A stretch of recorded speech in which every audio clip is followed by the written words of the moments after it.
Were you watching some of that episode? Did you see a little bit of it, or were you kind of chilling? No, it was I had it on. I was watching the Penn State game though too, because that's my my alma mater. So Right. plus I had $250 on the game. So uh, so Love it. I had the auction up and the Penn State game up. But they ended up winning against Auburn, which is a big game for Penn State. Right.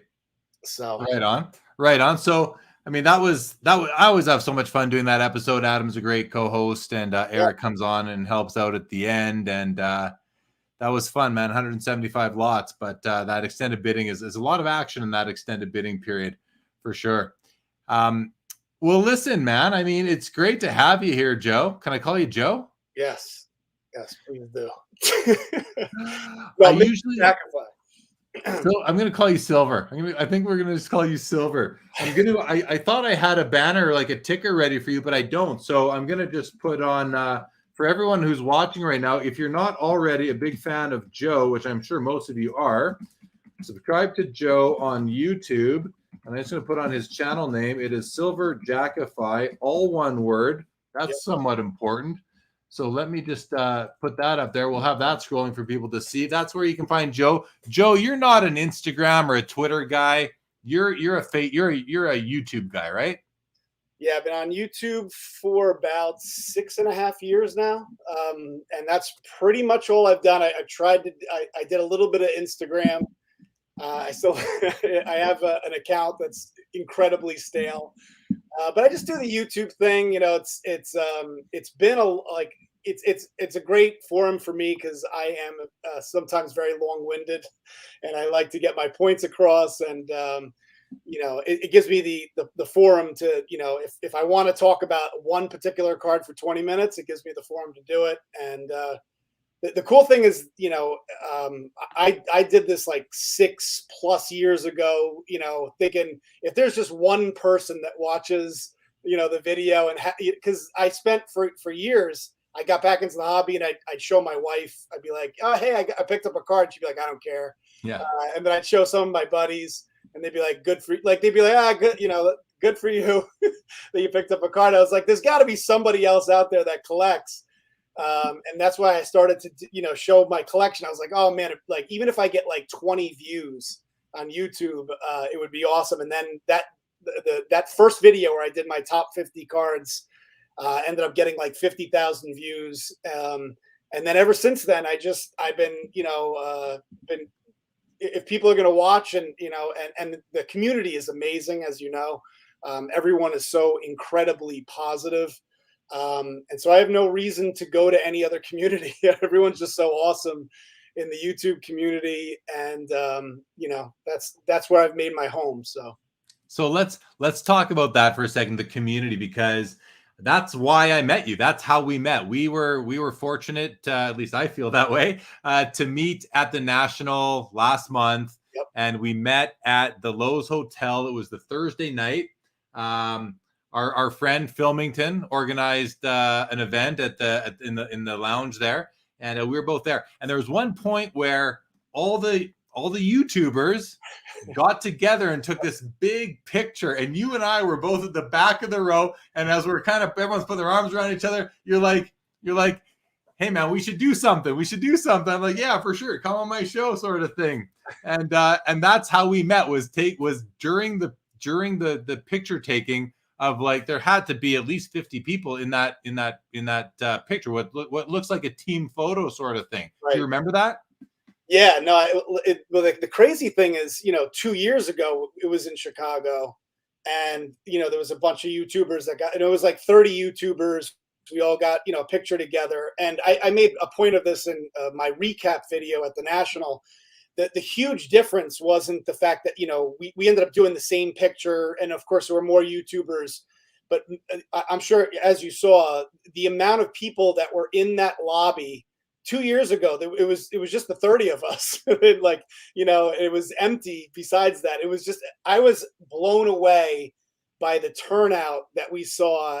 People still, I love it. I love that there's like the younger community is getting into it.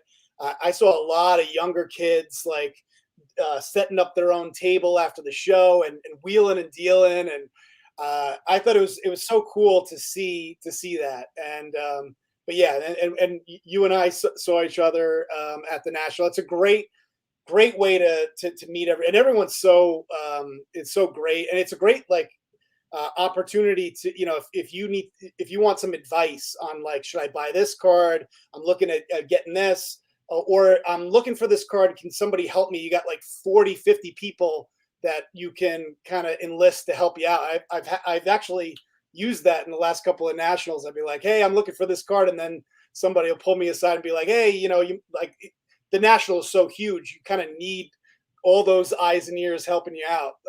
Saves you a lot of time. But it was awesome. It was that Lowe's Hotel. You mentioned how there were people set up everywhere. There were people set up. They put their cards just out on chairs. They had them ever. At one point, I took my camera and I did like this Instagram live that didn't save because my phone died. But I was like, we have chair dealers here. We have counter dealers. We have the flight center dealers. We got the bathroom dealers. People were set up everywhere on whatever they could. Floor dealers. People were just putting out their cards, and that was like an impromptu card show like I had never seen. We've done a lot of talking about the National. By we, I mean all the YouTubers have since it's ended. What were you going to jump in? Did you see Ric Flair that night? I didn't. I heard he was there, but I missed it. Yeah. He gave us a little woo as he was like entering the elevator. And he was having a hard time getting. He had so many bags and stuff. Yeah. Like someone can help him. Yeah. And everyone was just like staring at him, you know, because they don't want to bother him. And he's just like, woo! Whenever if a family was coming to check in, they had to literally step over people and their cards. That's how busy that room was. But okay, let's just say hello to some people in the comments. Michael Ham clocked in early.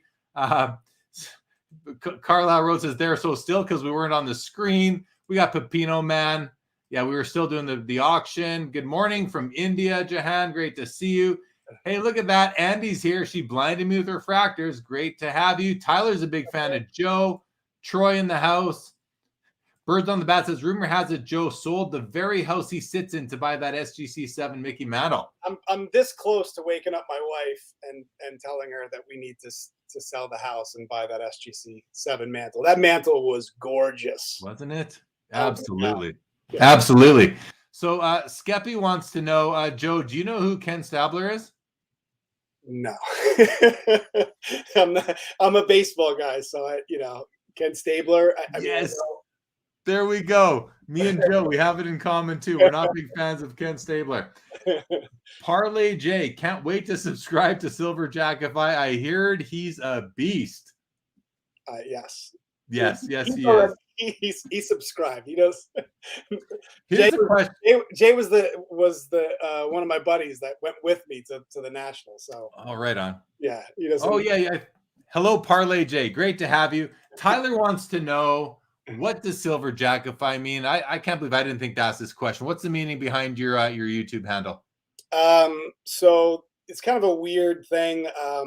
When I was younger, me and my brother did a cartoon, like an original cartoon, and one of the main it's like a South Park meets Monty Python, kind of like, one of those types of cartoons that we just wrote. It's like totally made up characters, and one of the funnier characters in the show is called Silver Jack, and so I named my channel. I'm not thinking it was going to be a sports card channel, SilverJackify, based on that cartoon, and I don't want to change it. I know that my channel has become a sports card channel, but I'm kind of tied to that name now. It's too late to change it. So you can't change it, man. You are stuck with that now, for sure, for sure. Well, Pepino Man says he's been watching you since you were Aluminum Jackify. We got Ron Fig in the house. Had the pleasure of meeting Ron at the National as well. Definitely. 357 says Pepino Man is a legend. Yes. Good evening, DR. Great to see you. Jim C. Goodfellas. Good evening to you. Good evening to you. We got Troy. We got Mark. Karpinski in the house. In this world of dollar signs and profit grabbing, Joe is the breath of fresh air with his passion as a true collector. Perfect segue. So, Joe, what do you collect? Let's talk about it. What do you collect? Tell me and us a little bit about your kind of your hobby trajectory over the past, I don't know, 30 or so years. Yeah, I mean, just like everyone, collected in the 80s and 90s, loved it as a kid, and then left for college and would rather spend my money on beer and, meeting girls, and that whole thing, and stop collecting for the longest time. And then you get back to it. It's one of those things. I think the way that I ended up getting back into it was, you go to Target and you get like a blaster box, and you're like, what the hell? And then you're like, oh, this is kind of fun. I remember this, being fun, and slowly got back into it. And as I've like over the last 10 years is really when I've really gotten back into it. And I guess my focus has always been on, collecting. So I'm a big baseball guy, as I've been saying. And so my whole goal has been, collecting the most iconic baseball cards of all time, having like a piece. I don't understand how people only collect vintage or only collect modern. I want to own like a little bit of everything, a little bit of from the 1800s, the T206 cards, the 50s, the 60s. And then the modern cards are fun to it's fun to open packs. But if I have any focus, it's always been on, getting a piece of history throughout baseball card history. I have over the last year branched out more than I've ever had, just because I realize that there's it's more than just, there's so many great vintage, especially vintage, vintage basketball, vintage football, vintage hockey. And then, so I started to branch out a little bit on that. And the way that I did that was collecting the GOATs. And lately, as you and I kind of talked real quickly, was, also branching out even outside of those four major sports. Like, I pulled some cards aside, but I have. Well, yeah, I want to lob one up for you, and I wanted to ask you: is there such thing as a mouse that can also be a goat? Yeah. So I guess the other day, my recent pickup, I don't know, like it's getting crazy. I'm like kind of all over the place now. But I got a 1931 card with Walt Disney and Mickey Mouse, and it's like the first ever Mickey Mouse, like the first ever card with Mickey Mouse on it. It was like this beautiful like tobacco card that I didn't even know existed. And Jay, who I was mentioning earlier, he's the one that kind of mentioned. He's like, if you checked out the like the first ever Mickey Mouse cards, and at first I was like, yeah, and then I started looking into it, and I'm like, as a fan of Disney, like I have a 2-year-old and a 9-year-old. We spend a lot of time watching, Disney. We just went to Disney World, and I was like, how cool would it be to own, the first ever, Walt Disney Mickey Mouse card? And so I ended up buying a really beautiful PSA 6, which I'll show on the channel. I was hoping I would get it today, but unfortunately, it looks like it'll be delivered on Monday. So I'll show it on my channel on Monday. But loved it. I've been really enjoyed kind of branching a little bit out. Although every once in a while I'm like, I got to get back to my roots, which is baseball, modern and vintage. So, I mean, do you enjoy vintage more than modern? Like, do you have you said that vintage is kind of your roots, and I ask this because vintage is my roots too, but I find that I enjoy, and when I say modern, I mean like I enjoy nice rare inserts and parallels, that kind of thing. I love the second half of the 90s. I love the last 10 years. Do you get joy out of this stuff now? Like I guess, how do you balance your love for vintage with the excitement of modern day cards? Yeah, I would say that if I have any roots, it's really more in baseball. It's not necessarily vintage. But I've been doing the rookie explosion box that you mentioned Filmington does. That's like one of my favorite things to do because he puts together like a really nice lineup of like 10 packs of like, cards that, and he focuses on, okay, yeah, I can get these rookies in these packs. So that's sort of how I stay in touch with the modern stuff is through, opening packs occasionally. I don't, when it comes to like buying like one card, everyone, like pretty much every month I'll buy like one or two big cards. And if I'm gonna buy one or two big cards, I usually go for vintage a little bit more. But I do, every once in a while, like if a player has been established, I'm not. I like a couple of years ago, I was into prospecting a little bit, and it's fun, but I don't know. Prospecting always bites you. It's if you're not somebody that sells and you're not going to sell when the player peaks, it could be very dangerous prospecting. So I usually, like, if I'm going to go for a modern card, it's like guys that are a little bit more established, like Miguel Cabrera or Mike Trout or even Aaron Judge, like guys that I think are going to guys that maybe aren't rookies or prospects. I go for guys that are a little bit more established. Have you dabbled at all in like the 90s, the rare 90s inserts? No, that's the thing is like, and I don't, maybe it's because I don't have any connection to it because, as I was saying, like I collected in the 80s. I was really hard collecting in the 80s and then the early 90s. And then I was out. And I guess I don't, maybe that's why I haven't gotten into the inserts because I have no roots to it because I went off to college and wasn't really paying attention to, the late 90s, early 2000s when those awesome, and I've seen some of my fellow YouTubers that have an amazing collection of insert cards.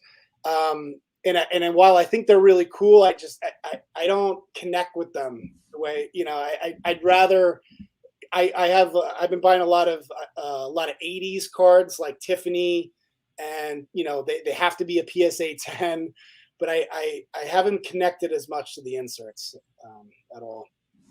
Yeah, and you may be better off just staying away because they are so awesome that it's so easy to just get so just all your attention consumed by these cards, and never mind attention, but money too, because they're not cheap in many cases either. But I love them. I think they're awesome. I just want to know if you had any interest or if you'd started to dabble in those at all. Well, like you and I said, like it's one of those things. You buy one. I bet you if I bought one, the floodgates would open, and then I'd just be buying inserts. I think that's how it works. Yeah, that's how it works, man. Right? You buy one and you're in trouble. So right. It's best to stay away for sure. For sure. I want to talk a bit about personal collection versus inventory, and how do you decide what is what? Because we chatted a bit about this the other night, and I thought it was an interesting discussion. And I wanted to put it back to you a little bit because do you ever buy and sell? Like, are you like, I know you're a collector. I'm a collector too, but a lot of collectors also do some buying and selling. Have you done much buying and selling in your time? Have you set up a card shows as a vendor? I've never set up as a vendor. I've literally sold my first card ever about 8 or 9 months ago. I've never sold a card like literally until like 8 or 9 months ago. And I guess the way that I look at it, and I was surprised, but I actually kind of enjoyed selling the card because it was just a card that didn't fit into what I was trying to do with my collection. And so I actually enjoyed it. I was like, wow, I can now take this money and buy a card that I really want.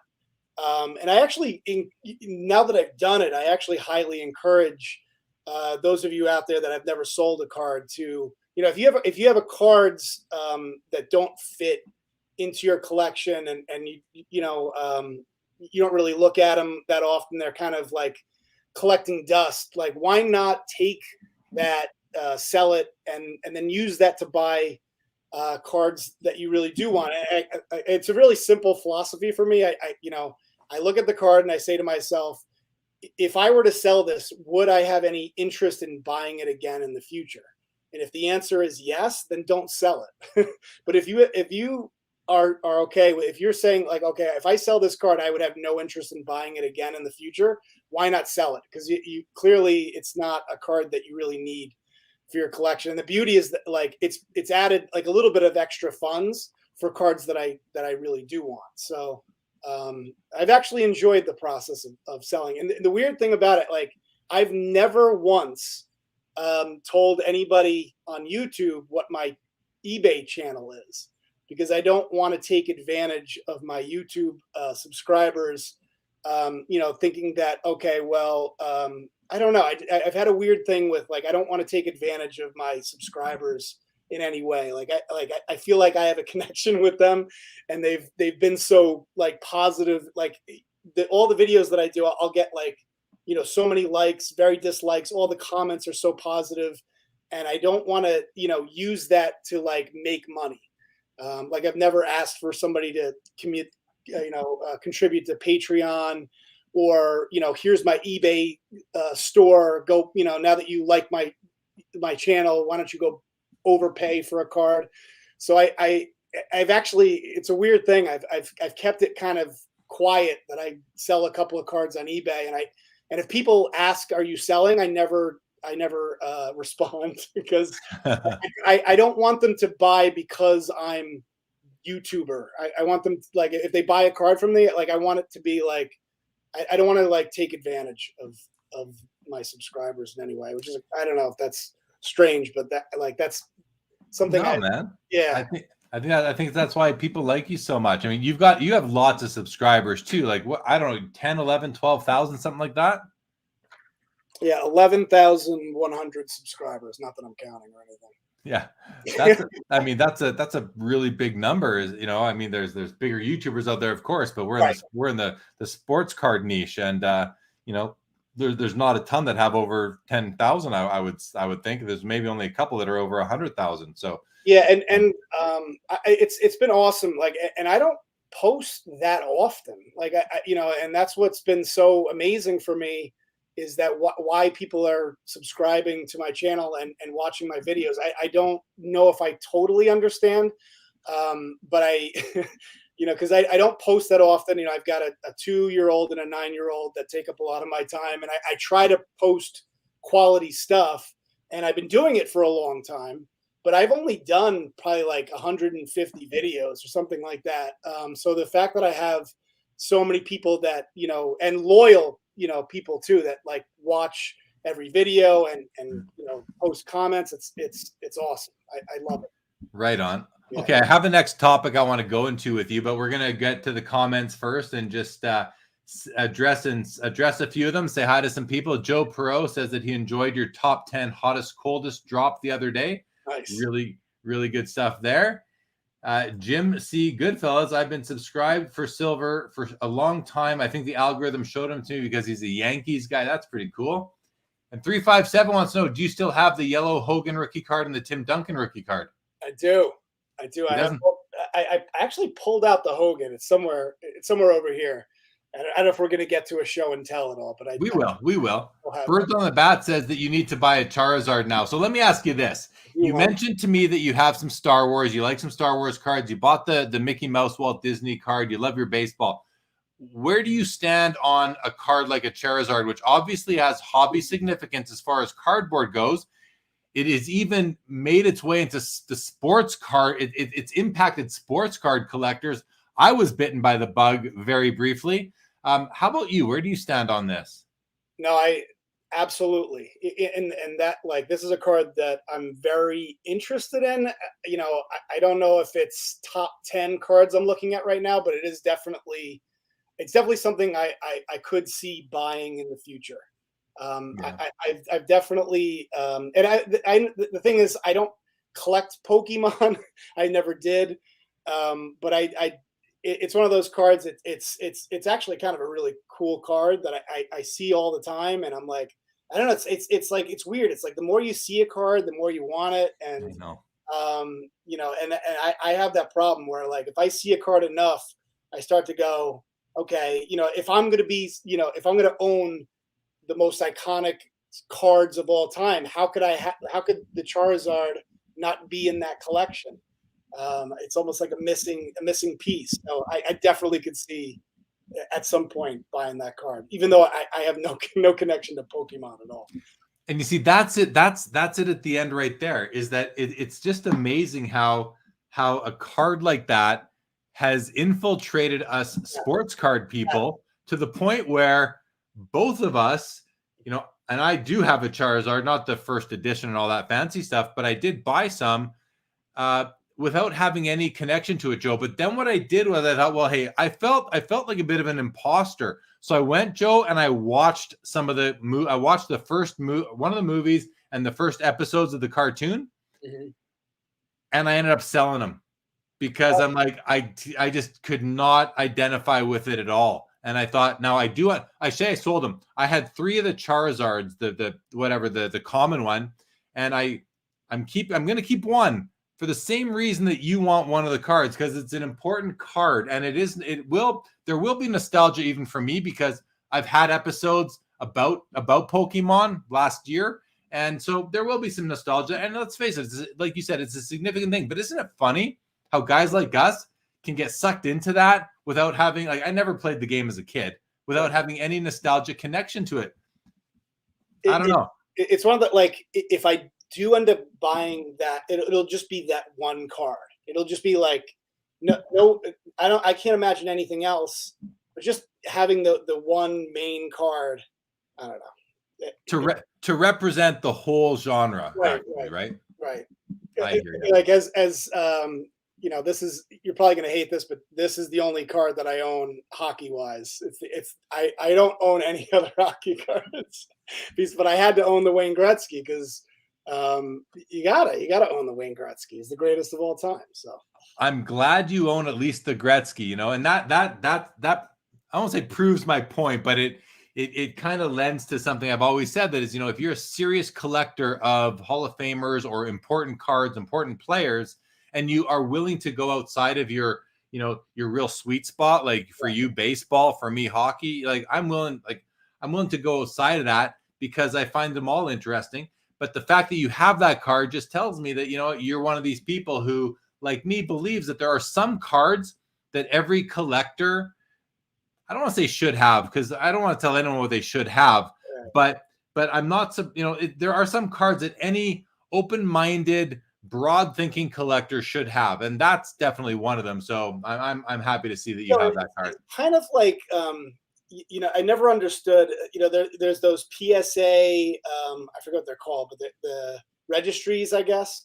Set registries where it's like, you know, it's the 100 greatest cards of all time. It's almost like I have my own PSA set registry in my head, and it includes certain cards that, you know, and if my set registry is in my head is the most iconic cards of all time, like the Wayne Gretzky better be on there, and the Charizard's on there now, and there's certain cards that are just slowly just moving, like whether I want them on that list or not, they're coming onto that list, and if I want to check that box, I gotta get that card. So I love that you say that you have your own registry, because, you know, it comes up often on my show in conversation with people that the hobby, there's so many ways to approach it. There's so many ways to collect. There's an infinite really amount of ways to collect it within the hobby.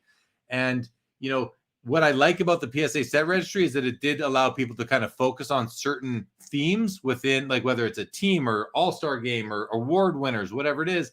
But the coolest part about the hobby is that we are able to make our own checklist of what's important to us, right? And you've really kind of formalized that in a way by doing it and documenting your journey. So kudos to you, man. I think that's an amazing approach. And I think more people, and it's tough though, because you're an experienced collector, you understand the cards in the hobby. A lot of people don't know where to start. where to start is advice like that. Figure out what players are important to you. Find a card of theirs you like and put it on your list and go for it. And then decide how many cards you want. Do you want 10 cards or 100 cards or 1,000 or somewhere in between? Make that list and then chase those cards. It was hard finding like what exactly my niche was, because I feel like everyone should have like a purpose to what they're collecting. Like, I think that's why people put sets together. I think that's why people do the PSA set registries, why some people focus on player collecting. I think I think you get a little bit more enjoyment when you figure out what it is that you want to, because otherwise you're just kind of like, for the longest time, I was sort of all over the place, like just buying cards here and there. And then when I was just like, what I'm really enjoying is putting together what I think are the most iconic cards. And I've been enjoying kind of feeling like I'm checking off some made up list. But I don't want to stick to somebody else's list. I get to decide the list. Right. And that's the beauty of the hobby, man, is that everybody can decide. But some people, some lists are like, okay, I want every, Golden Glove winner. I want every, 3,000 strikeout pitcher, whatever it may be, 300 win pitcher, whatever, 500 home runs. These are all pretty cool quests to embark upon, I would say. But sure. That's the beauty. Curate your own list. Curating collections is what we're all doing, and it's kind of nice to put your own kind of personal spin on it versus just following someone else's cookie cutter list. Can I see that 48 leaf, Jackie, real quick? Yeah, I have it right here. Oh, wait. So what is that? That's a near mint X Mint 6. Oh my. Yeah. Oh my goodness. Oh yeah, I showed it to you just in I showed you the scan the other day, didn't I? Wow. That is okay. All right. I had this, like, I think you showed it during that last stream, and I was like, that is insane. Okay. All right. Thank you. Thank you. Yeah, no, I love it, man. It's like my favorite. That's awesome. It's awesome. Okay, so Logan Fisher wants to know, are you wearing a 2014 Jeter hat?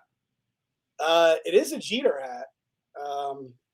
Yeah, so it's got the captain on there.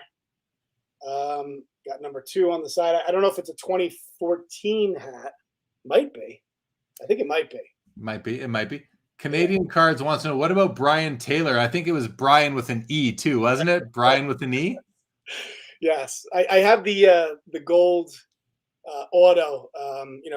He's famously signed a $1 million contract with the Yankees. Was going to be the next, at the time, probably Dwight Gooden. They compared him, he was throwing 100 miles an hour, and then got into a bar fight that I think his brother started. I think he was actually trying to break up the fight and ended up ruining his shoulder. And, and then famously, and the interesting thing is Topps made, you might remember, they made a special gold set. And the last card in the set, if you bought the factory set, was this Brian Taylor gold auto. And I think it's one of the first ever Topps licensed autographs, like that was on the card. And it's kind of a forgotten card, but I ended up I had to buy it. It might actually be in that case back there. I love that card because it actually it's got a lot of history to it. And as a Yankee fan, I don't know. I think I got it for like $30. You can get it for real cheap too. Oh, I remember when his Upper Deck card was like the hottest thing in the hobby. Yes. I remember that very well. That's how I know that his name is spelled Brian with an E instead of an A from that card. But talk about a prospect that just didn't go anywhere. I didn't realize it was because he ruined his shoulder in a bar fight, though. That's just unfortunate. I know, and I think he was actually trying to break up the fight too. Oh boy, that his brother started. I wonder if he's forgiven him yet. That's a sad story. Card Lantern says, great to see SilverJackify OG for sure. Birds on the Bat been chasing a full PSA 10 run of every Hall of Famer's first Topps card from 87 to present. Very fun. That's a cool project right there.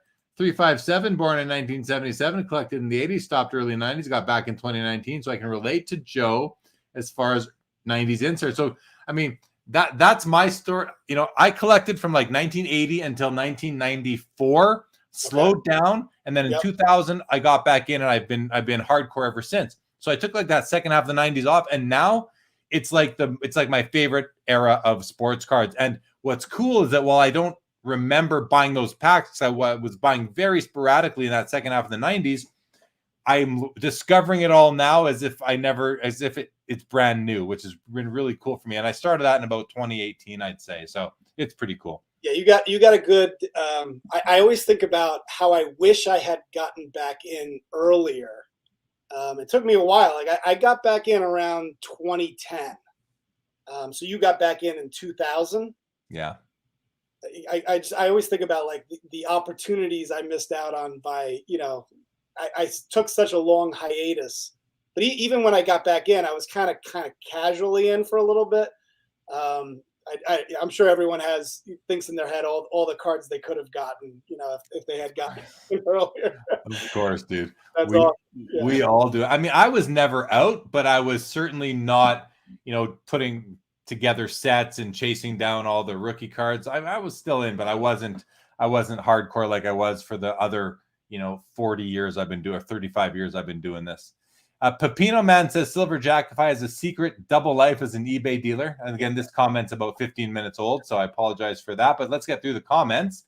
DR says, I think that's awesome, Joe. I think the Patreon channels and tip jar stuff on YouTube seems awkward. Yeah, no, it does. It does. I've been getting the tips lately though. Like people are sending you those I don't even know what they're called. The super chats. The chats, yeah. Yeah. And it's like I just find it so I don't know what the word is, just like flattering. It's so nice when someone does that. Yeah, no, it is. Yeah. I actually don't like. I guess the super chat I might do just for the fun of it.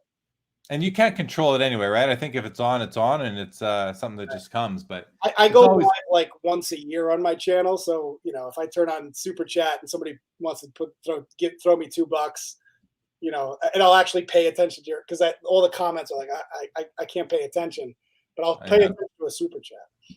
God, yeah. DR says I feel like the Charizard card is a status symbol for the hobby. I think the original first edition holo, I think they call it, is definitely a status symbol card for the hobby. But there are other versions that are kind of less statusy, I think you could say. Oh boy, we're way behind in the comments as usual. Card Collecting Duo says, I do enjoy watching you accumulate the GOATs in every sport and even non-sport. So people like watching what you're doing. And it's influential too, right? It gives people influential, not in that bad way, but in the positive way of helping other people see more ways to approach things and maybe, borrow an approach and then augment it to their own taste. I think that's totally positive for the hobby. The only weird thing is that sometimes, like, I'm just showing off my collection, and that's what I enjoy. Like, I'm just doing what I want to do. And if people want to watch it, great. And some people have said, "Oh, you're pumping that card because you bought it," and it's kind of a weird. Like, I'm not pumping it. Like, I'm just showing you the cards I have. So it's just weird. Like, sometimes I do get that feedback, which is kind of you try not to take that personally, but I'm like I'm not pumping it. I'm not pumping a card. I have no intention of selling. All the cards that I have, for the most part, I have no intention of selling. It's sort of the lower end stuff that I've been getting rid of, to be honest with you. But so somebody made a comment today. They're like, you were pumping, this one player for so long. I'm like, maybe I was talking about him a lot, but it wasn't like, there was no, I wasn't trying to make money out of it. I don't know. Anyway. But what are you, so you and other content creators, you can't win. If you talk about the cards you have, you're pumping them. If you talk about the cards you don't have, you're pumping them. Like what can you, how do you win, right? You just gotta tune out the people that don't really understand exactly what's going on in your own head. And every video, I got to tell everybody that I bought a Greg Bird auto for $400. They're like, well, you're not going to mention Greg Bird? I'm like, dude, look, it's because I mentioned him like 1,000 times. Like, it's a bad investment. What do you want me to do? I thought Greg Bird was going to be amazing. Daniel Busby, what's Joe's YouTube channel? Joe's YouTube channel is streaming on the bottom of the screen right now. SilverJackify, one word. 357 says GOAT cards. Baseball, you got 52 Mantle. Basketball, you got 86 Flair Jordan. Hockey, you've got the 79 Gretzky. What is it for NFL? I know you're a baseball guy, so you might not have and the NFL is the toughest one. For me, it would have been the Joe Montana rookie for a long time, but now it's probably take your pick of one of the most. I mean, Tom Brady's got several important rookie cards, so take your pick really there. But do you have anything different than this, or anything to add, Joe? GOAT baseball cards, 52 Mantle, NHL. Gretzky, NFL. I mean, you got to go Brady in the NFL. Yeah, I got that the Bowman Chrome PSA 10, which I'm glad I bought because it went like crazy. I bought it right before it went nuts. Wish I had the ticket card. That's, I guess, the card to have with that. But yeah, no, I mean those are the four main ones. The 79 Gretzky, yeah, the 52 Mantle. Yep, that's pretty much it. Yeah. I guess I'm still laughing at the guy that was what is Joe's channel's name? Like it says it, like it's scrolling at the bottom the whole time. It says subscribe to Joe, YouTube, SilverJackify. The name of you clicked into something that says I'm meeting with Joe, SilverJackify. Like you don't know at this point. And if that was a sarcastic question, then look who's look at us right now laughing at that, because we're the ones that are. Like you were asking me a question. I was just still focused on this guy that was asking me, like, what is Joe's channel? We talked about it. Like anyway. We got rage in the house. Pepino Man has your auto rookie. That's pretty cool. Pretty cool. Oh yes, he does. I made a custom card. So here you go. Here's a question. Criminal Mind wants to know, what's your all-time Yankees team 1 through 9, and who's your starter in a game 7? Your all-time Yankees team 1 through 9. Oh my goodness. Let's see. All right, so I'll go through it real quick. So I would put a catcher. Let's go Thurman Munson at first base. Am I going with like the greatest of all time, or am I going, or am I going by favorite? So it'd be Yogi Berra if it's like the best, but it might, like if I were to put like my favorite team together, it would be Go favorite. All right, or maybe I might go Jorge Posada, because I didn't really know. All right, I'll go favorite. So Jorge Posada would be at catcher. Mattingly would obviously be at first. Second base. Oh man, do I put Cano there? I really liked Cano a lot. I'll put Cano there. I can't. Nobody else really jumps at, like, who am I going to put? Pat Kelly at there at second. So I'll put Cano there. I really like Cano. Shortstop, I'll put Jeter. Third base. Oh man, I did like A-Rod a lot, and I liked Wade Boggs. I know he had a very short time with the Yankees, but oh man, third base. I guess I'll go A-Rod for now. In the outfield, let's see. Should I, put like Mel Hall there? Let's see. Well, you got to have, some of the guys, of the core four. Paul O'Neill would have to play right field. Bernie Williams in center, probably. Let's see, who else? Jacoby Ellsbury, maybe. I'm just kidding. Not Jacoby Ellsbury. So that, I don't know. Those are some of the guys that come to mind. I don't know. That's pretty much pitcher in game 7. What's that? Who am I throwing out there pitcher wise? Clemens. I'm a huge David Wells guy. He's one of my favorite players of all time. Oh, I got to throw Aaron Judge out there. I love Aaron Judge. So that'll be my outfield. It'll be, one of them's going to have to play out of position. We'll go Aaron Judge, Bernie, and Paul O'Neill in the outfield. And if we're talking about my favorite pitcher of all time, I'll have to go to David Wells. I was at his perfect game. My dad and I were at his perfect game, and it was like one of the greatest memories for me of all time. And it was that's why he's all the way back there. I guess I don't know if you can see it all the way back there, but those are the two. We had 4 tickets, 2 tickets that we didn't use because my dad and I just went, and those are the 2 unused tickets. And I met David Wells. He signed those tickets. And I remember I met him, and he's like, "What are you, Paul O'Neill's cousin?" Because I guess he thought I looked like Paul O'Neill on some level. And Paul, he actually said, "Are you Paulie's cousin?" And Paul O'Neill was like sitting in like the booth next to him. So yeah, I'd have to go to David Wells as my starter. Easy, man. That's how you make those decisions. What's important to you, for sure, for sure. Okay, let's keep going here. Angie says, Joe, plain and simple, is one of my top YouTubers and seems like a great guy. I think there's a lot of people that feel that way, actually. Karen Verma says, great show. Love it from Australia. Worth investing into Willie Mays. I'm going to go with yes. Absolutely. Hard yes on that. Easy yes. Yes. Yeah, and people talk about it all the time about like Mickey Mantle's cards being more expensive than Willie Mays. Every time I'm at a show, I'm looking at Willie Mays.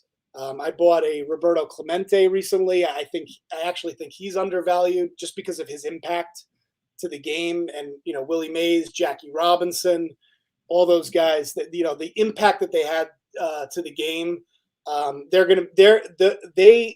They will live on forever. There's certain guys that will just get lost as time goes on, but Willie Mays, Roberto Clemente, Hank Aaron, Mickey Mantle, all those big names, like people will remember them forever. So Joe, this ties in because Skeppy has this question right here. He says, "How do you determine what is iconic to you in terms of your collection?" So talk about that for a couple minutes. I think it's a really good question.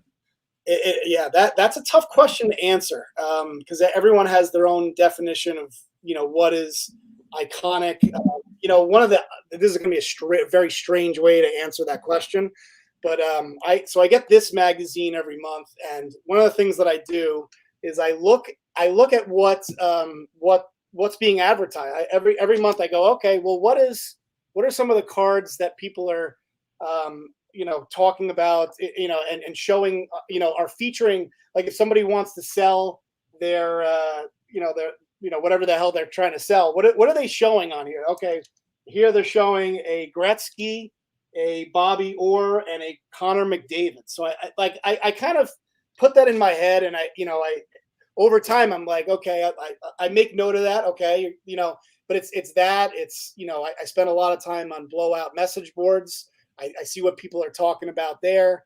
I look at eBay, most watched listings. I think the pwcc auction that you just showed is a great way to get a sense for what people are thinking is iconic. So I try to get a sense of like where the hobby's going by just like watching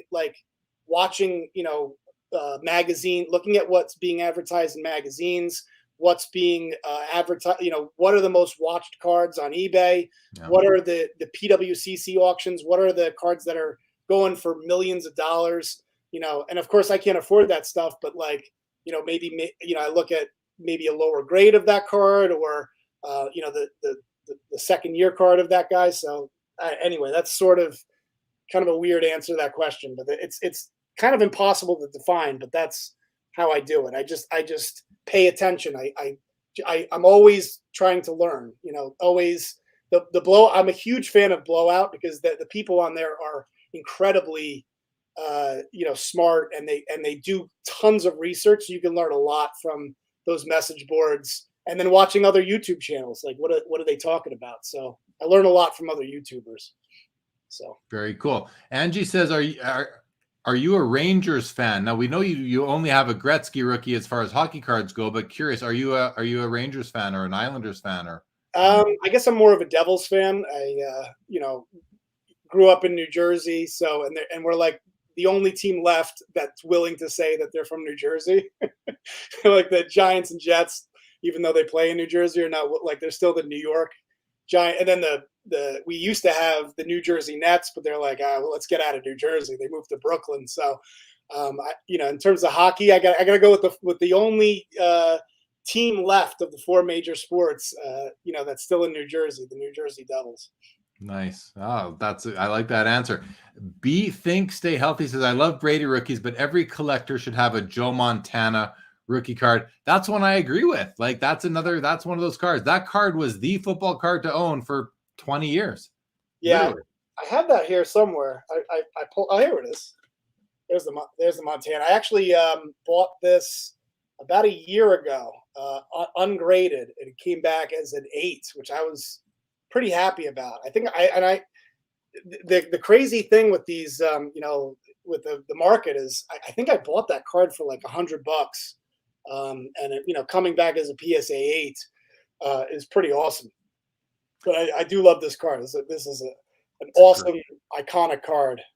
So great card. At it. So here we go. A response to the early question that we were laughing about. Yeah, Joe, that was me that asked about your channel. Glad I could give you a laugh. I laughed at myself after I saw it going across the screen. I subscribed to your channel. It's going to be fun asking you. There should be like a big banner, like SilverJackify, like, so who's this guy? Terry Fortune says, no love for Dave Winfield. Oh, yeah. Dave Winfield was weird, oddly enough. I don't know. He was like a little bit. I was a little young for him, I guess. I don't know what it was. When did he stop playing for the Yankees? I know he was playing in '87.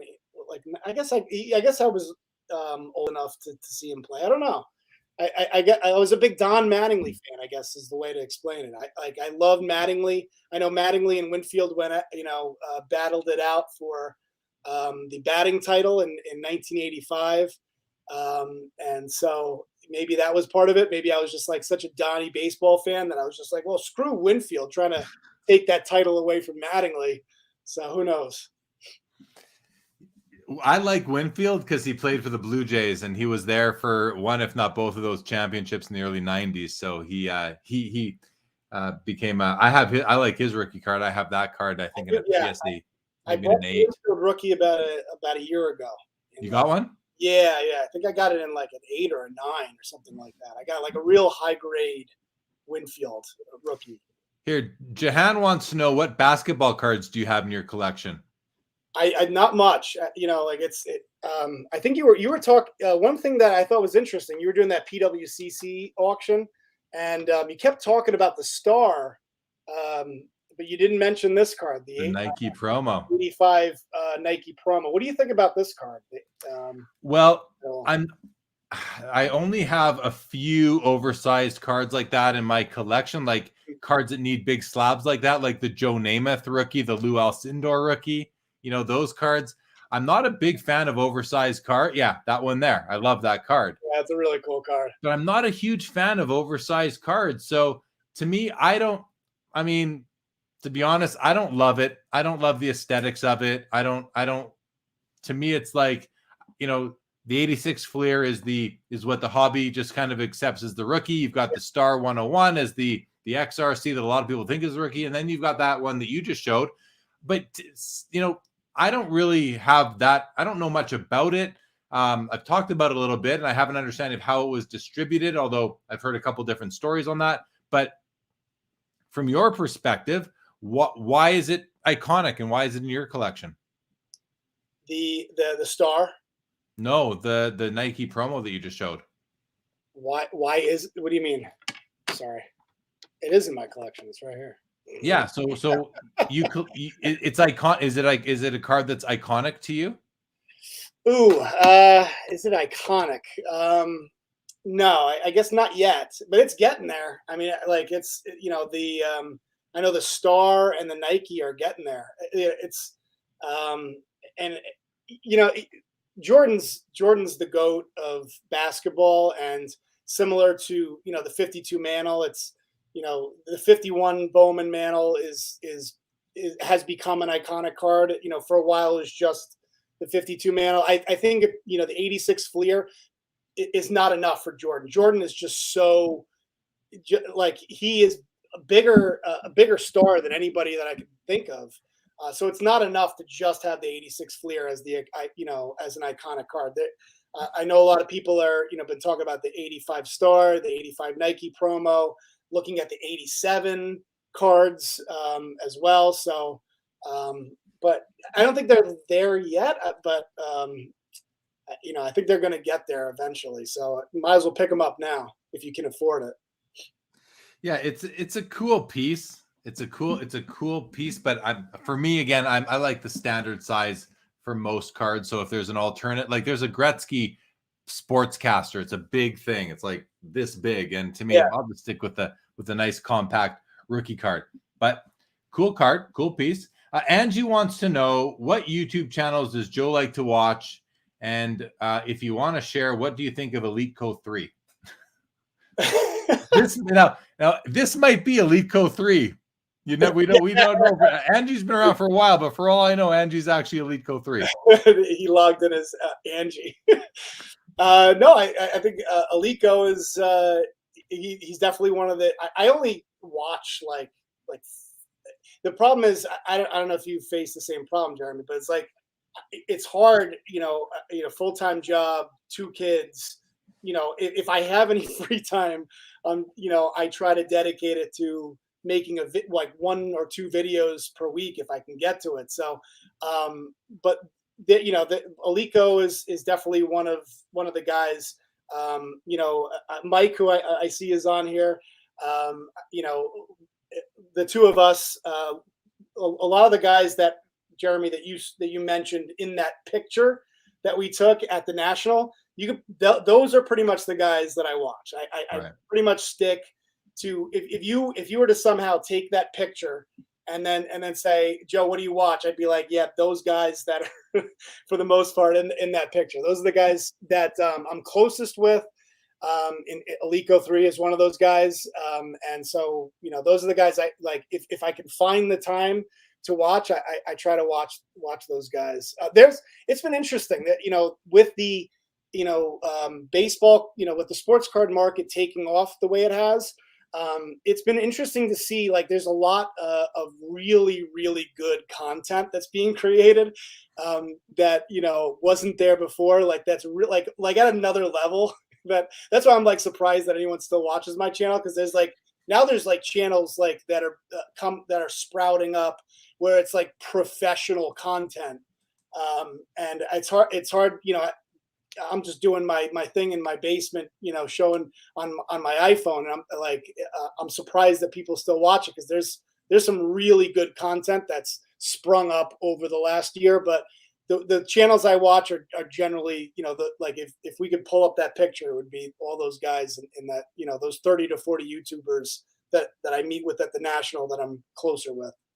Yeah, no, I hear that, man. There's lots of content out there. You got to be picky with your time now, especially with the family and a career and all that. And obviously, you saw I just flashed that Mike, baseball collector, asked me to tell Joe that he loves you. So Joe, Mike loves you. He also feels that you are the greatest in the hobby. So some really high praise coming from Mike. Good evening to you, Mike. Yes. Pepino Man, though, throws it back Mike's way and says baseball collector Mike is iconic. So that means that you need a Mike baseball card collector card in your iconic card collection. Yeah. What I love about, some of these guys is like kind of they're ball breakers, they're like, Joe's the greatest. Like, I'm definitely not. And so, but here's my first ballot Hall of Famer on the YouTube Hall of Fame. What is that? No,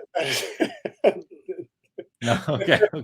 I don't want to spark any controversy. We'll end up talking. Here, let's go to this question. DR says, do you consider the Trout rookie card to be iconic? Yes, absolutely. The 2011 Topps Update Trout is definitely iconic. Yes. So I have that somewhere. I have the Diamond Anniversary, which I think is a really cool card. I am a little concerned about Trout, but yeah, I don't think it's going to matter at this point. Like, his cards became so huge during this sports card boom that people will always want it now. So I don't think it's I could see short term his cards, and I think you might have seen that at the PWCC auction that just went off. Some of his cards are going to come down short term, but I think long term, I'm not that worried about it. But the injuries scare. Like his talent is off the charts. Like he was on an MVP trajectory earlier in the year, but the injuries do scare me because he hasn't played much over the last 2 years. So, but I think regardless, that 2011 Topps Update card is iconic. I would agree.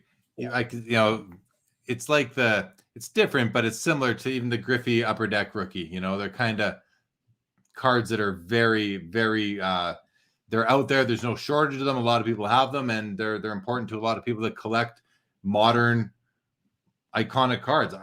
To me, it is as well. I want to go to this comment by F. Chiz. Says, so Jeremy, does that mean if you walk by a table at a show and the Nike promo was being sold for pennies on the dollar, you would keep walking? No, it doesn't, F. Chiz. I mean, who's going to turn down a deal like that? Of course, pennies on the dollar. I'll buy anything for pennies on the dollar if I can. Nike promos, 50 cents. No, it certainly does not mean that, F. Chiz. But there's another comment here. Chew Down says it's definitely, we're talking about the Nike Jordan that you showed. It says it's definitely iconic due to the history with Nike and the cultural shift it caused in that industry. Every Air Jordan came with its own card, and the card is basically the first what? The card is basically the first. Oh, that's interesting. That was part of the reason why I bought that card, because I was like, because people are so love Nike and Air Jordans, and it's almost like bringing like two huge hobbies together. That card, because it's and not to mention it's 1985, which is considered to be Jordan's. Some people are considering that to be his rookie year. And the fact that it's also it has a Nike connection. That's why, I about a year ago, I had wanted to get the PSA 10, and while I was trying to get that card, it just took off, and I had to settle for the PSA 9. But it's a good point. Pretty cool. Yeah. Still pretty cool. Chew Down. Okay, he says it's the first card to be paired with a sneaker, so that's pretty cool to me. Yeah. I think that is cool, and that's the kind of knowledge of to tie to the card that makes that intriguing to me. I do have a small stack of oversized cards, and maybe that's one that could eventually make its way into my collection because of something as cool as that. I like first. I think that's a neat thing. Pepino wants to know, does Joe own a Pepino booklet auto? I own, where is it? I own his this right here, Pepino. Yeah, I think it's from one of his sneakers. It's his insert. Yeah, it's kind of gross. It's Dr. Scholl's. Who knows where this leather has been?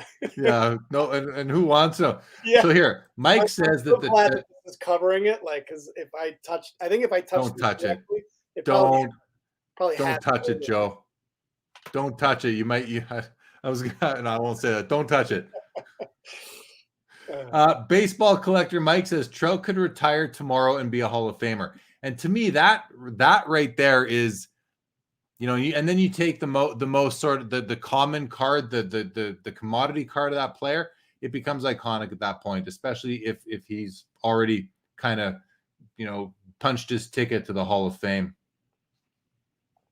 Yeah, he's been considered to be the best player in baseball for a very long time now. Nobody's knocked him off. He's pretty close to getting knocked off that perch, but he's been just generally speaking, it's been a while since somebody else has been considered the best player in baseball, and that's that is what kind of leads to that card being iconic is because he's considered to be the best.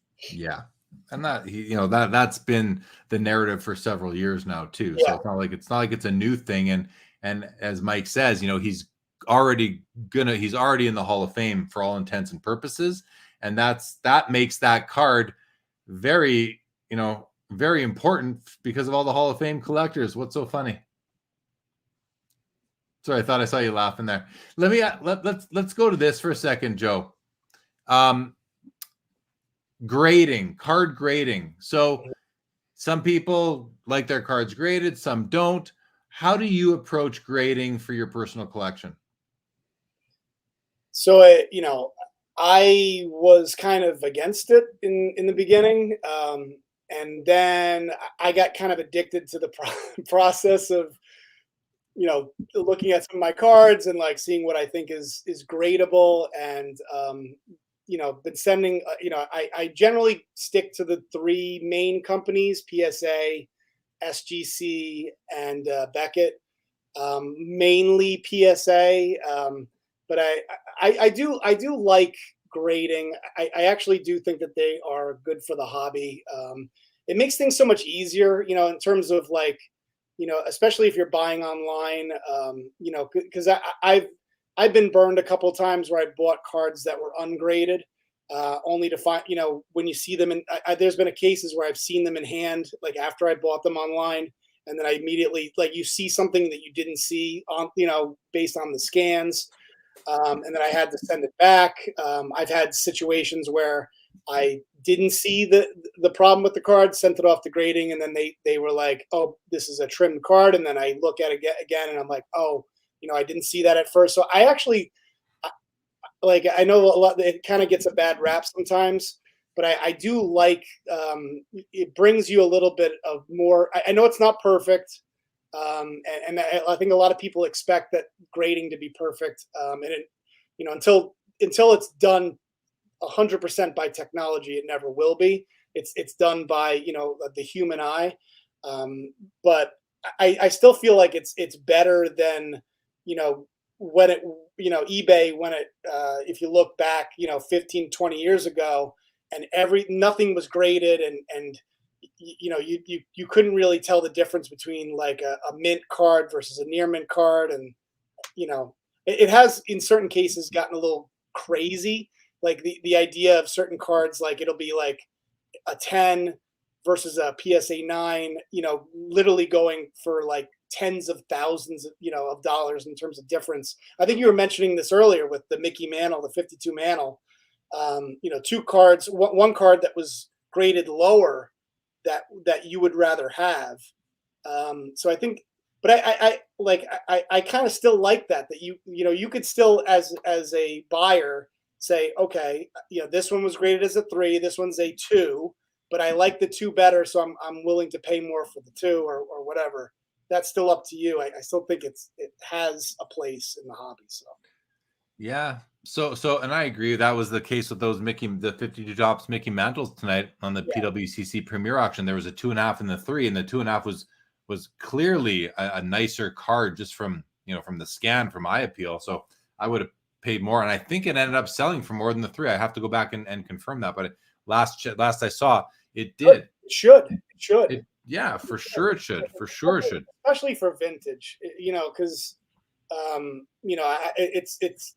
And I've been preaching this to my subscribers, like, buy the card, not the grade, especially when it comes to vintage cards, because there's too many people that end up, paying the same amount. Like they think that all, like if it's a PSA 5, that's the comp. Like they shouldn't base it. Like, look at the card. If it's something like some of my biggest regrets that I've made are cards that I bought because they were cheap for the grade, and I ended up buying them, and then I get them, and I'm like, eh.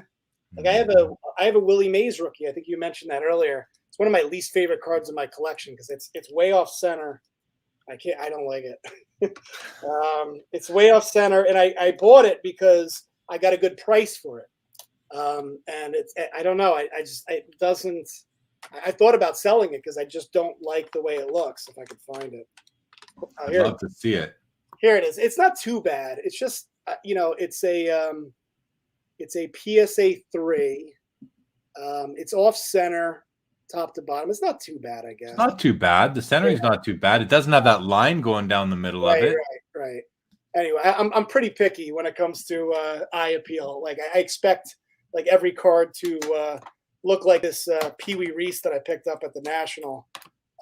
Here's the Pee Wee Reese that I picked up at the National. Quick shout out, Joe, to Dexflow. We were talking about super chats and that, so thank you to Dexflow for and that's a nice calling you the best, one of the best guests. So there you go, Joe, and thank you again, Dex. Appreciate that very much. Jeremy, I'll be expecting that $5 later. The check's in the mail. The check is in the mail.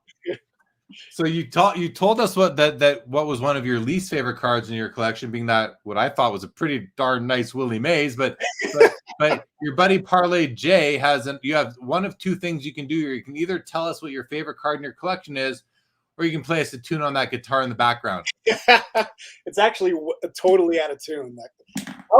Actually, that brings up gives me an opportunity to talk about what we talked about, Jeremy. Big news, guys. Big news dropping right now. Put down whatever you're doing and listen up. Joe's got an announcement. So you guys may have heard the song that I play in some of my videos. Nobody knows what I'm talking about. But there's a song that I play in every one of my videos. And people have asked me, like, where, what is that song? And it's like a song that I did when I was younger in high school.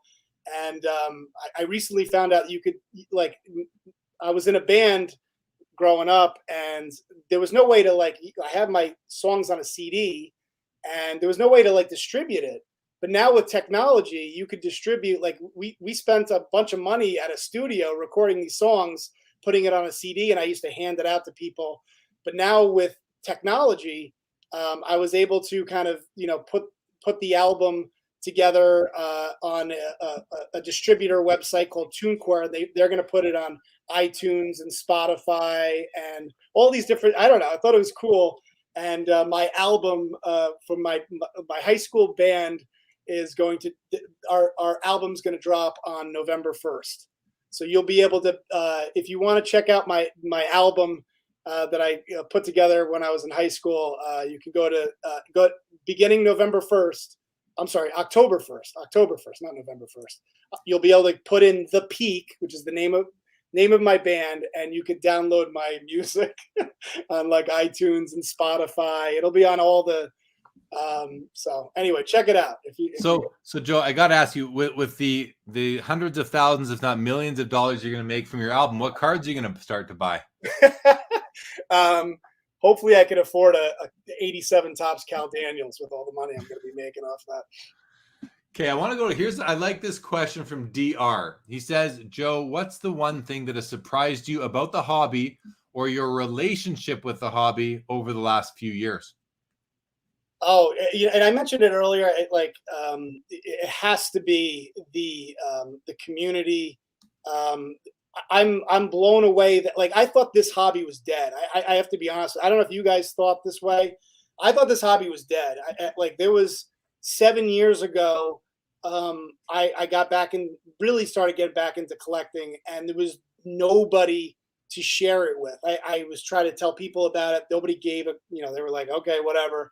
And I put a video on YouTube, hoping that, like, it was almost like a Hail Mary, like, well, maybe somebody will be interested in this.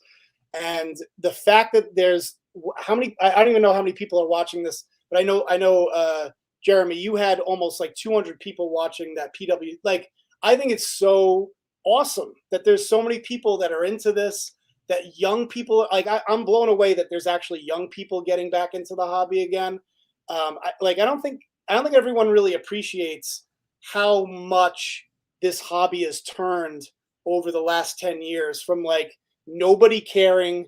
I remember going to the National like 5 years ago, like not even that long ago. And it was like me and a bunch of old people. It's just like, you looked around and you're like, this is so sad. Like, nobody's doing this anymore. And then, like, going to Chicago last year, like, I was like so giddy because there was so many, like, kids and, like, everybody was into it. And I was just like, this is so cool. Like, I'm so happy that, I realize that prices are higher now. So I understand that I get that part of it. But I just think it's awesome. I love that all these, like, look at all these people, like, that are on with on with us, like, participating in this live chat at right now. It's 1:30 in the morning in New Jersey, and all these people are like, and I'm sitting here in my basement talking about baseball cards. It's fantastic.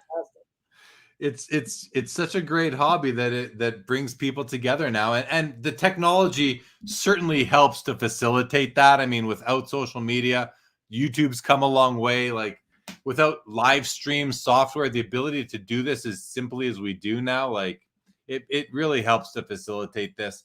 And it came up in a recent discussion I had where the reason, I forget what show it was, who it was with, but this was someone might have been like even I can't remember who it was, but they made the comment that the hobby will remain healthy because of social media. Like, that's one of the key reasons why it's going to remain healthy. And even though you're only on one platform, you're only a YouTube guy, you're not on Instagram or Twitter or really Facebook. So it's funny because YouTube is now it's kind of seen as like an older kind of, like, I guess I don't know. Do I need to like look into like, some of the other cooler apps before Well, I mean, it depends what you want to do. I spend a lot of time on Instagram. I enjoy it. It's a fun platform, and there's a community there too. So, but you know what, you got to pick your spots, man. Life is busy too, right? But we got to go to this next question because it's really important. And I'm not sure really. I just want to make sure that we consider this. But Pepino wants to know, to Joe, is it tough being a YouTube sex symbol? Like, how do you manage that with everything else you have going on? It's tough, like every day, so many, men and women just trying to, talk to me. I don't know. Luckily I'm married, so I don't have to, deal with, it's a real simple, I just tell people sorry, I'm married. I can't, sorry, Pepino, that way I don't have to break his heart, Yeah. Well, I mean, at least we know that Pepino feels that you are a sex symbol, and that is very, very flattering for sure. Jahan has a question for you, Joe. Do you have a Roberto Clemente 65 tops number 300? He's found this very hard to find over the last couple of years. So 65 tops. Is that his last card? Like, what's the significance of the 65 tops card? I don't know. Well, we'll see if he says could be 66. So I'm not sure what the significance is. But Jahan, if you want to provide some context around your question, we'll be happy to give it some more time there for sure. 357 thinks you need a beer, though, which is an interesting. I'm assuming he's talking about Clemente's last card. I don't own it, and it's one of my it's right up there as one of the top cards that I want to get. Very cool. Very cool. Alf lets me know that he pulled a Matthews. That's an Austin Matthews Jambalaya tonight in a Blaster, in Blaster 2 of 20. Well, that's a nice hit. Congratulations. A Matthews, what is that? What's a Matthews Jambalaya? It's Jambalayas are very, very, I will say, like sought after inserts in Fleer and Skybox Metal Universe, and hockey. Upper Deck just put out Skybox Metal Universe and hockey like last week. Okay. And so Austin Matthews is one of the top players in the NHL, and that's pretty big hit. That's likely over $1,000 card right now for a card that just came out. Nice. Congratulations, Alf. Clemente's last card is 1973, 357, Triple V. Both let us know. B Think Stay Healthy says TikTok can help with upping your YouTube. Not going to lie, TikTok is gnarly. I haven't gotten into TikTok, but definitely hearing a lot about it. Oh, Joe, come on, you do TikTok, right? I don't do TikTok, but I have started to like it. It's very addicting. Don't get involved in TikTok. It's a weird app. Like it starts to like understand your interests, and then it's and then you get sucked into it. So I would avoid it. Especially for a short attention span, it's a great app for people that with short attention spans. Okay. Because they're real quick videos and boom, boom, boom, boom. Next video, next one. Is there a lot of sports card content? There is a lot. Like it's already like it knows that I like sports card content, so it's recommending that stuff to me. So yeah. Okay. Good to know. There's some interesting stuff there too. 357 Alexi Lafreniere is, we don't know yet if he's the real deal, but I think he is. I hear he is, but time will tell. We had one year and it wasn't the greatest, but it was also a pretty strange year with COVID and everything. No way, he's not the real deal. Not the real deal. Joe says no. Joe says no. So I want to talk about grading again, Joe, because we talked about it, but what I find interesting with some collectors is that you can look at somebody's box of cards and they're going to have, just a mishmash of cards by different grading companies. You said before that you generally stick with the top three, or like I call them like the main, the incumbent sort of thing. Do you prefer one over the other? Like, do you submit to all three? Do you like your eBay save searches, for example? Are they like, because I know mine will be like, oftentimes I'll have PSA in the safe search. Do you have any safe searches like that where you only search for PSA or BGS or SGC? Yeah, it's mainly PSA. It's mainly it's so sometimes I really do like SGC for vintage. I'm a big fan of. I really like their slab a lot for vintage. So I will sometimes look for, like, actually seek out SGC for vintage, and I actually think you can get some really good deals on SGC vintage cards. And I highly recommend that, especially like the earlier, like if you start going to T206 cards, I think SGC is the way to go. But when it comes to, you start to get into the modern stuff, I used to be into Beckett, but I don't know. There's something about the simplicity of PSA that has stuck with me. Beckett just kind of gets confusing for me, I think, sometimes with like, there's like 9.5 gem mint, but then there's like true gem mint, and there's like, based on the subgrades, and then there's the black label, and I don't like how they changed the slab. Like when you get into like nines, like it's no longer gold, it's like silver, and it makes it like look like it's not as important because it's a 9. Like, so I do feel like I need to get a black label at some point, though. With that being said, I feel like everyone needs to own like even if it's just like some random guy like a Brian Taylor black label. Like I feel like I have to own a black label at some point. I've never owned a black label. Have you ever owned one? No, I'd never owned one. No. Me neither. Let's so for anyone who's sort of one of my subscribers or audience that isn't already watching you, tell us, because you've had some cool videos where you've had your dad on the show. I know they've been really popular videos for you. Tell us a little bit about those episodes and like involving your dad in your channel. And I asked because it's just cool, and this, I don't want this to sound like cheesy or anything like that, but I'm genuinely curious like having your father come on a YouTube video with you, has that done anything for your relationship with him? And I have no idea what your relationship is like with your dad, but speak about that if you can. So not real, like we're really close. Like we're we talk about baseball pretty much every day.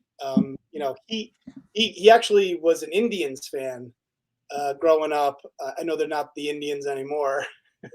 But what are they called now? Do they have a new name yet? What is it? Be the Guardians. Oh, right. I remember seeing that. Yeah. Which I like it because the last several letters are the same letters. So they only had to change like the first 4 letters there. That's a good point. I never thought about that. But yeah, so we've always connected on about baseball. And so it just was another thing that we did, connected to baseball. And if you've watched the video, you could see that he I think what fascinated so many people is like he has a knowledge that that's very unique.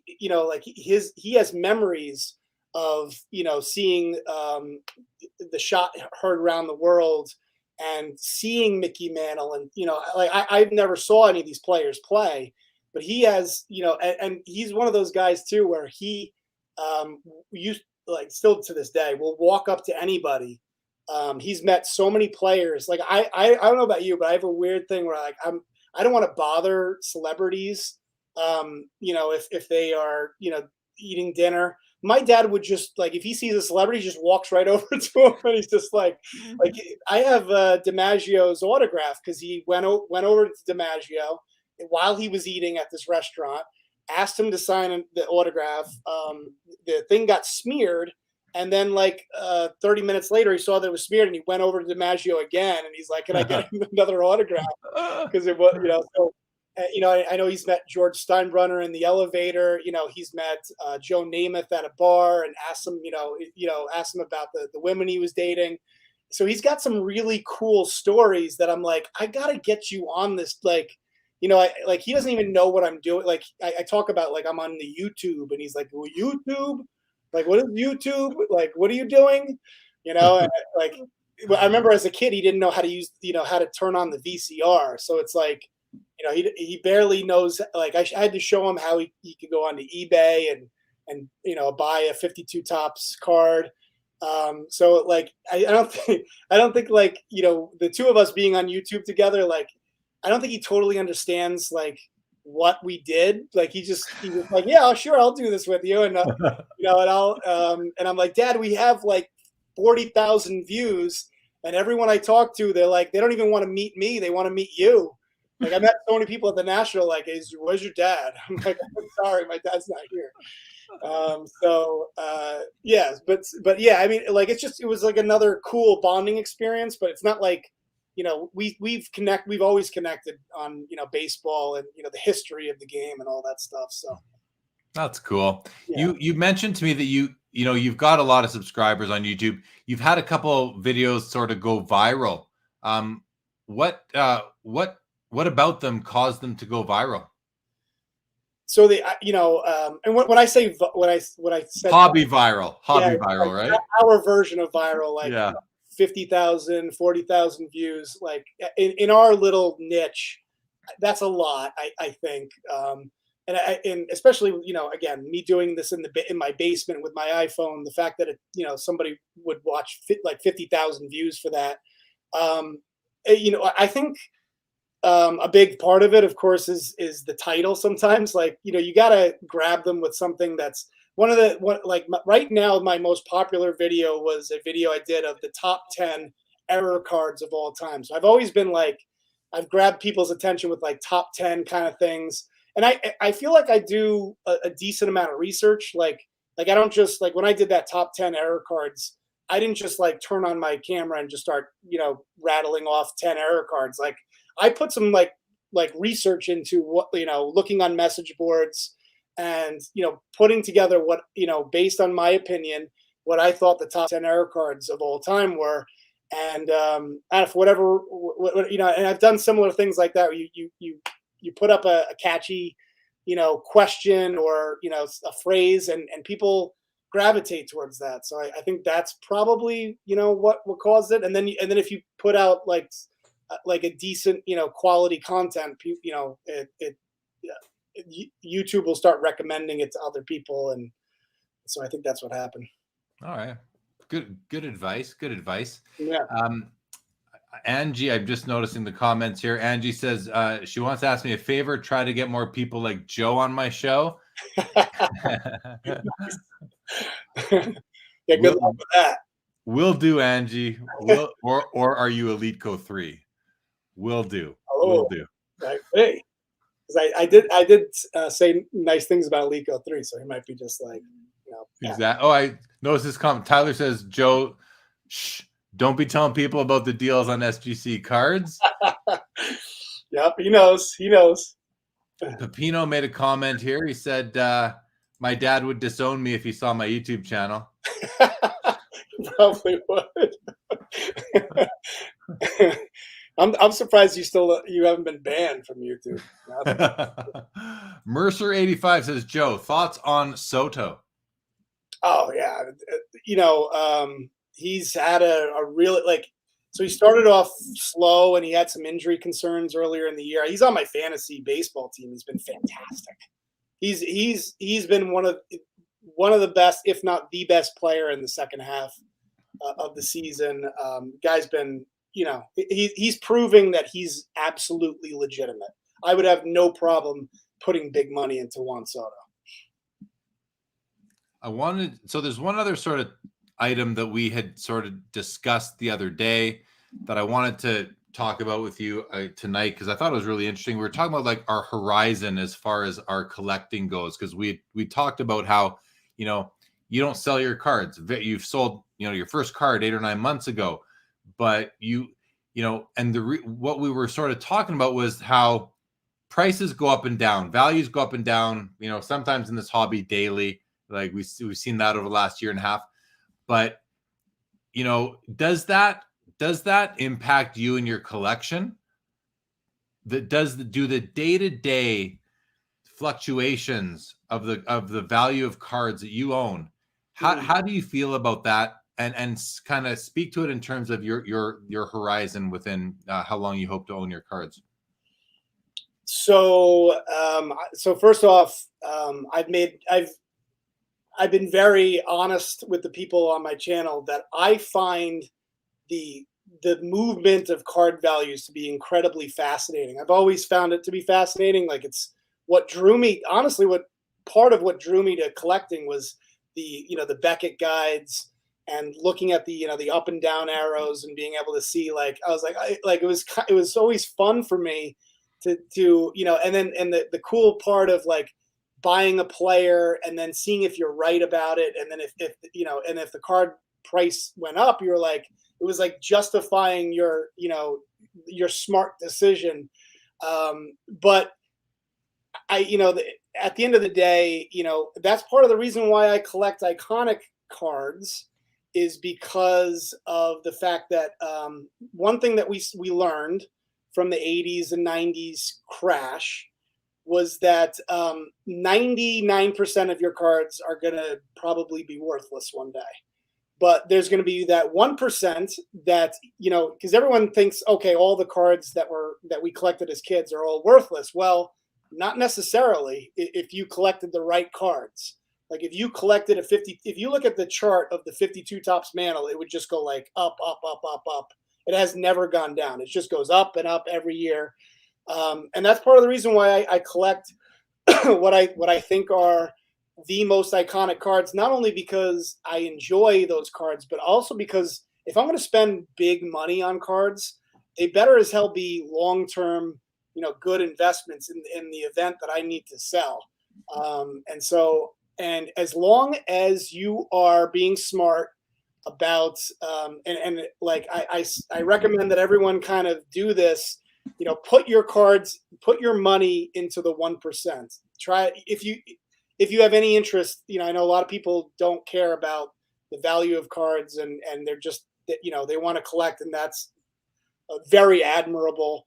But if you're going to be putting big money into cards, you may want to consider, putting into like more, into cards that, there's not as much risk.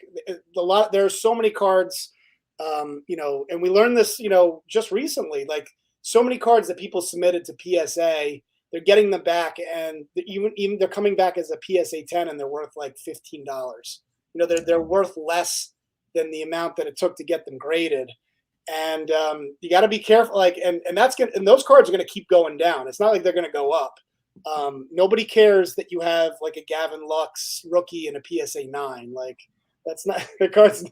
Like, unless Gavin Lux becomes, like, I'm picking on him, but like, unless he becomes one of the greatest of all time, that card's going to go down. It's going to keep, like, it's going to be worthless, and you're just going to have like this slabbed card that nobody's going to ever want. So I highly encourage people to really be very smart about their big purchases.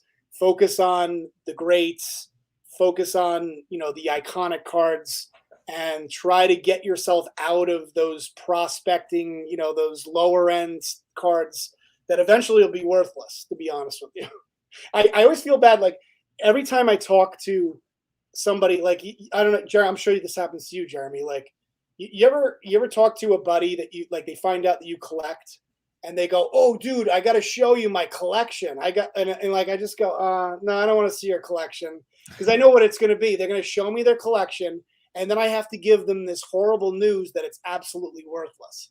And I've had to tell people that so many times, and I just don't want that to now happen to the people that are collecting now, where they, maybe they collect now and then they forget about it, and then 20 years from now they go, oh, all those cards that I got graded at PSA, I'm sure they're worth something now, and then they find out that they're worthless, which is going to happen.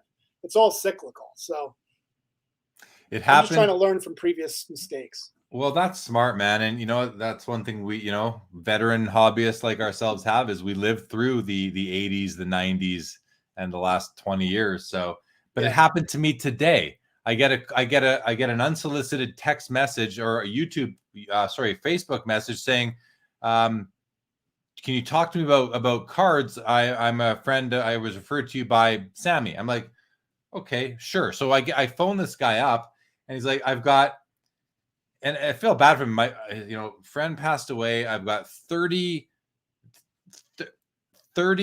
factory sets of 1990 Score hockey, 30 of them.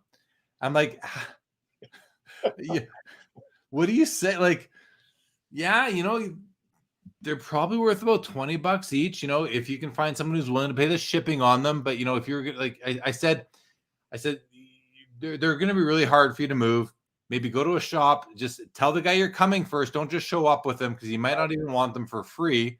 But, you got to be prepared for just giving these things away, like even Goodwill or something like that, because you can't move them. Like, some stuff is just, there's no home for it. But these aren't horrible sets. Actually, there's some good rookie cards in there, like some really good ones.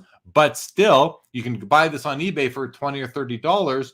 What can you get? Anyway, it happens to me all the time, Joe. Just like it happens to everybody listening that's heavy in the hobby. Your people outside the hobby in your life know that you're into it. They're always asking, and it's always early 90s stuff. Always. I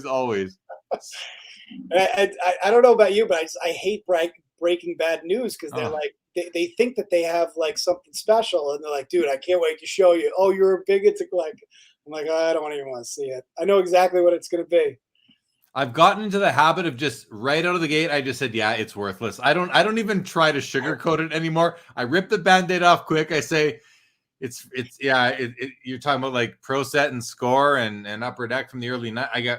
It's worthless. Like, I just tell them right away, so that they lose hope right away, because I don't want them to sit there thinking they have a gold mine on their hands. No, that's the way to go, because you don't want to be like, you don't want to drag them out. I one guy in particular, where I've dragged them out, I feel bad about it. He's like, do wait until you see. I'm like, oh, I can't wait. Eventually, he's gonna get me, and I'm gonna have to have that conversation. Yeah. It's like just the way, and we're gonna have to have that conversation. It's like the one with your kids when they reach a certain age. Now it's with your buddy and all of his worthless baseball cards from 1989 through 93, right? Right. Because that's when everyone's glad. Okay, couple comments here. Jahan says that, Joe, you may find great contacts on Instagram, which I will tell you, Joe, the community on there is really great. I do highly recommend it. Rage makes a good comment, says rarity and scarcity is key. And Jahan says, yeah, correct, as much as we can afford it, which is a very astute comment as well, because rarity is no longer very affordable in this hobby. We got Thomas Newman in the house. Good evening, Thomas. I hope he's talking about you. Yeah, there you go. Yeah, the red 90s Donruss and the yellow Fleer. The red Donruss and the yellow Fleer. That's exactly what it's going to be. Like, dude, look at this 90 Donruss. And I'll be like, yeah, okay. Exactly. Here, Dexflow wants you to do this, Joe. What order would you put these guys in? Best to worst. Acuna, Tatis, Soto, and Vlad Jr. Best to worst. Wow. Yeah. So this is like a no-win kind of answer, because it's impossible to know the future. Man, who would I go with? Acuna, Tatis, Soto, with Vlad Jr. Who's well, start at the top if it's easier. It's not. It's such a great question, because it's no matter who I go with, it's and then you could throw Ohtani in there too. Which I'm glad you left one guy off there that I have to deal with. Makes your job easier. Right.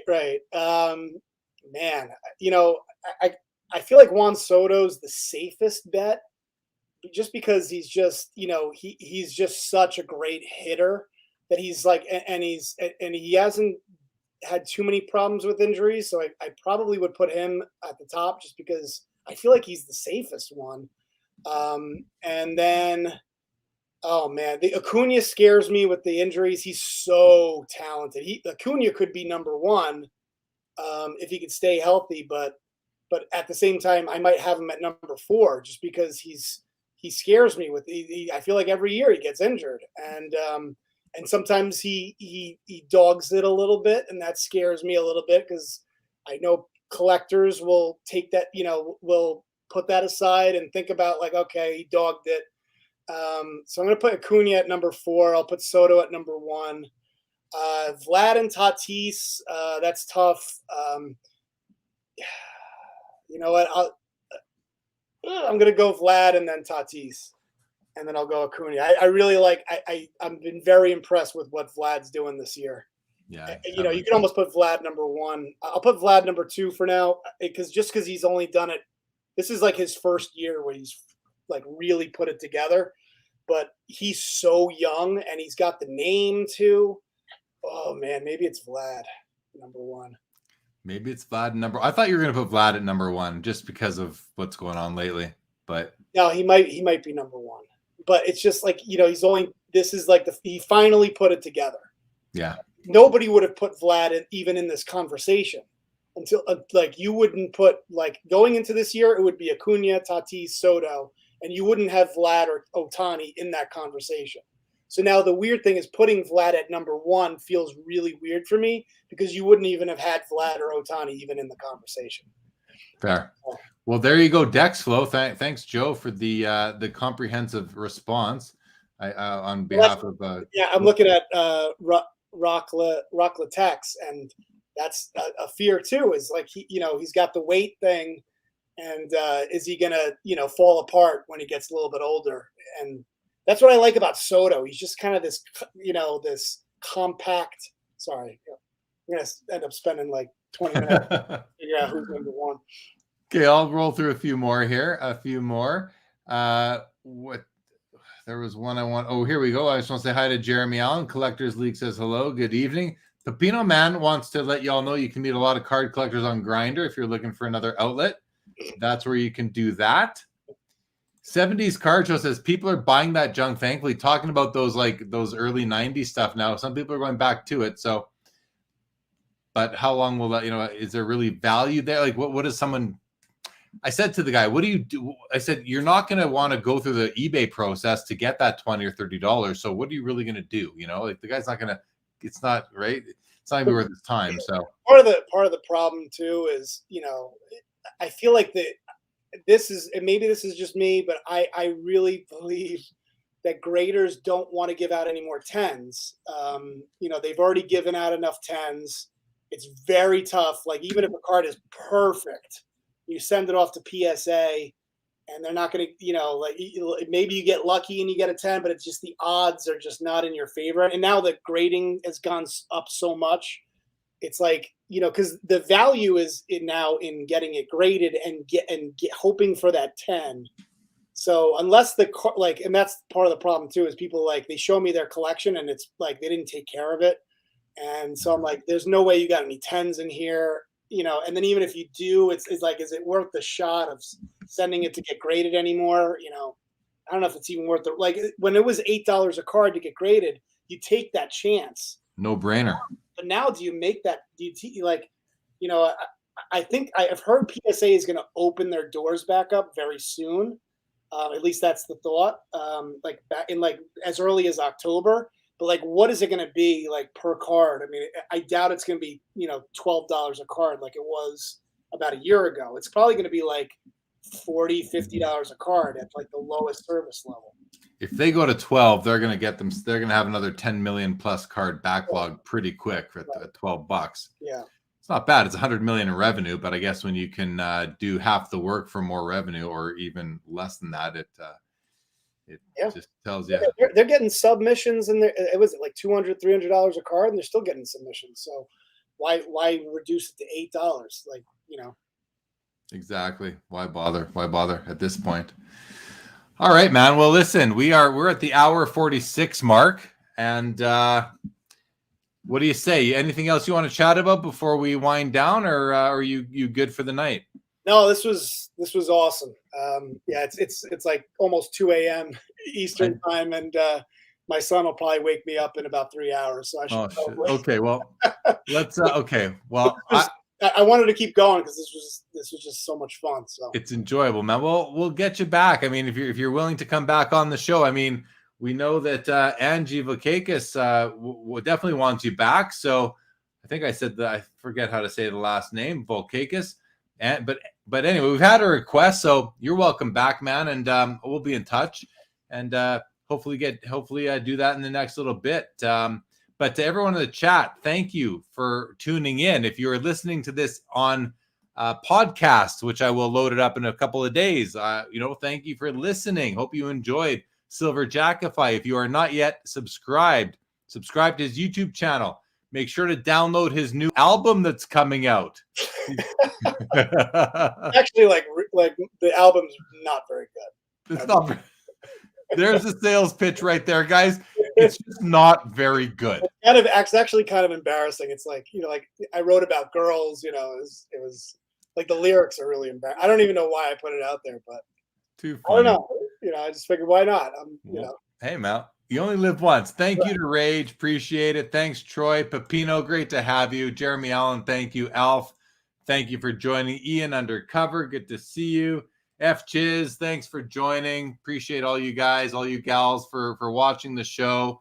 Again, I'm on tomorrow night on the Collectible YouTube channel. It's going to be a lot of fun. Justin Cornett will be my guest. We're going to have a good time on there. He's got an amazing collection. So be sure to, if you are able to, tune into that. Subscribe to that channel. I'd appreciate it.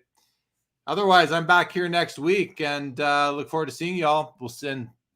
Hopefully check out Joe's channel if you haven't yet. I'm sure you have.